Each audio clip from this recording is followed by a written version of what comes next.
মঙ্গলবার বিকেলে উপজেলা পরিষদ সভাকক্ষে উপজেলা নির্বাহী কর্মকর্তা এবং সহকারী রিটার্নিং অফিসার নাহিদা সুলতানার সভাপতিত্বে ও উপজেলা সহকারী কমিশনার মাসুদুর রহমানের সঞ্চালনায় মতবিনিময় সভা অনুষ্ঠিত হয়েছে। এতে প্রধান অতিথি হিসেবে উপস্থিত ছিলেন হবিগঞ্জের জেলার প্রশাসক ও জেলা ম্যাজিস্ট্রেট এবং রিটার্নিং অফিসার মোসাম্মদ জিলুফা সুলতানা।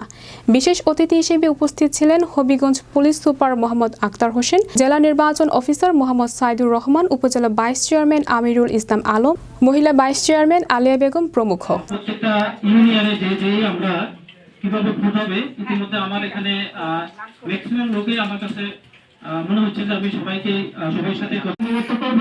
আমরা জনপ্রতিনিধিরাও আমরা প্রশাসনের সাথে একত্রিতভাবে কাজ করে আমি আপনাকে আশ্বাস দিতে পারি আমরা লাখাই বসে একটি সুন্দর উপহার, নির্বাচন একটি উপহার। সুলতানা আমাদের মধ্যে আরো একজন যিনি পুলিশ সুপার হিসেবে লাখাইতে হয়তো প্রথম বা যিনি আমাদের সাথে আজকে প্রথম দেখা হয়েছে।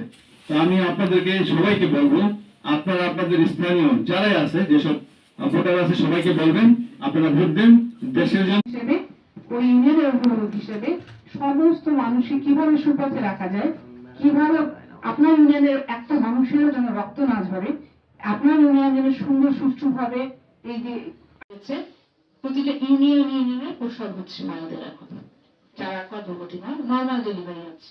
এই যে মা যে গ্রুপটি আছে সেখানে শিশুদের নর্মাল ডেলিভারি, তো নর্মাল ডেলিভারি এটা আমরা একটা গ্রুপ করেছি, নাম দিয়েছি মা। এই মায়ের প্রতি এখনকার